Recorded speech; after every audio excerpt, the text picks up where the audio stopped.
Alam nyo ba kung anong tawag nito sa inyo guys? Sa amin, tawag nito sa amin guys, butterfly. Sa mga kabataan ngayon, iwan ko kung anong tawag sa kanila. Ito pala yung ginagamit namin, yung panghuni ng ibon yung guys, ginagamit namin ito guys.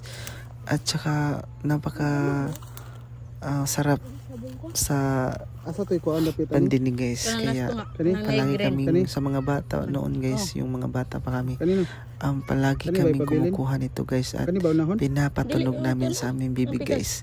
Kaya ngayon ko lang ulit ito na try guys, na magpatunog sa bibig guys. Ito mga bata noon, ito ang palaging ginagawa guys, kasi ito ang mga laro sa mga 80s, 90s na mga bata noon guys. Kaya relate ko ito, kaya tinatry ko kung marunong ba ako nito guys. Sa mga batang 80s and 90s dyan, shout out kayong lahat. Kaway-kaway naman kayo kung sino nakaranas ng ganito. Alam kong alam nyo to panigurado.